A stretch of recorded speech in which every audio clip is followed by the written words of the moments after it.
Corner meeting లో ముఖ్యమంత్రి రేవంత్ రెడ్డి మాట్లాడారు. బీఆర్ఎస్ మల్కాజ్గిరి పార్లమెంట్ ను బీజేపీకి తాకట్టు పెట్టింది. బీఆర్ఎస్ ఒక దిష్టిబొమ్మను ముందు పెట్టింది తప్ప ఎన్నికల్లో పోటీ చేయలేదని విమర్శించారు. అయ్యా ఈటెల రాజేందర్ 2001 నుంచి 2021 వరకు 20 ఏళ్ల కేసీఆర్ తో కలిసి తెలంగాణను విధ్వంసం చేసింది మీరు కాదా? మీకు పంపకాల్లో పంచాయతీతో విడిపోయారు తప్ప ప్రజల కోసం కాదు అంటూ ముఖ్యమంత్రి రేవంత్ రెడ్డి విరుచుకుపడ్డారు. కేసీఆర్ అవినీతిపై ఈటెల ఏనాడైనా అమిత్ షా మోదీకి ఫిర్యాదు చేశారా? ఈటెల కేసీఆర్ ది పగలు కుస్తీ చీకట్లో దోస్తే. ఈటెలకు పదవి పరపతి తప్ప తెలంగాణ ప్రజల సంక్షేమం పట్టదని ఘాటు వ్యాఖ్యలు చేశారు. మల్కాజ్గిరి పార్లమెంటుతో సునీతక్కను 1,00,000 ఓట్ల మెజారిటీతో గెలిపించండి అని ఓటర్లను కోరారు.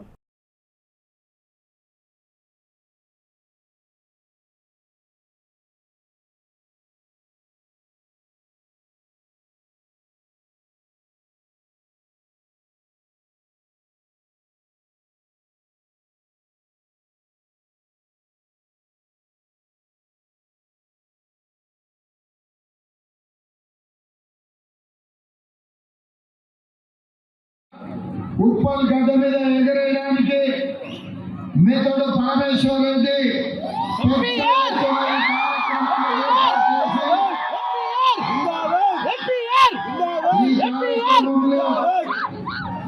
హరివర్ధన్ రెడ్డి గారు, శ్రీదేవి కార్పొరేటర్ గారు, రజిత పరమేశ్వర్ రెడ్డి కార్పొరేటర్ గారు, సునీతమ్మను ఎంపీగా గెలిపించండి. మీ ఉప్పల్ సమస్యను తీసుకొచ్చి ఈ రాష్ట్రంలో 10 ఏళ్ళు మన ఇందిరమ్మ రాజ్యం ఉంటుంది, పేద ప్రజా పాలన ఉంటుంది. 10 ఏళ్ళు మీ ప్రాంతాన్ని అర్థంగా అభివృద్ధి చేసే బాధ్యత కాంగ్రెస్ పార్టీ తీసుకుంటుంది, మిమ్మల్ని అందరినీ ఆదుకుంటుంది. అందుకే సునీత మహేందర్ రెడ్డిని అత్యధిక మెజార్టీతో గెలిపించాలని మిమ్మల్ని అందరినీ నేను అడుగుతున్నా. అందుకే మిత్రులారా,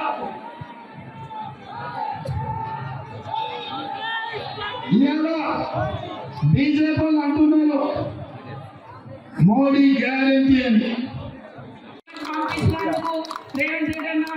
నిజంగా ఆయనకి మనస్ఫూర్తిగా కృతజ్ఞతలు తెలియజేస్తూ మీకు ఎల్లప్పుడూ అండగా ఉంటాం. ఇంకా కంటోన్మెంట్ లో మీటింగ్ ఉంది కాబట్టి మన రేవంత్ రెడ్డి గారు వెళ్ళాలి. ఒకటే మాట చెప్తున్నా, నేను ఇక్కడ పేద ప్రజలు ఎవరైనా సరే మన స్కీమ్లు అందాలంటే, మన ఇందిరమ్మ ఇల్లు కావాలి అంటే మన రేవంత్ రెడ్డి సహకారం ఉండాలి.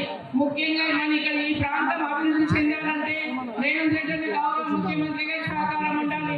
ఇంకా పెద్ద ఎత్తున ఫండ్స్ తీసుకురావాలి అంటే కేంద్ర ప్రభుత్వం నిధులు కావాలి.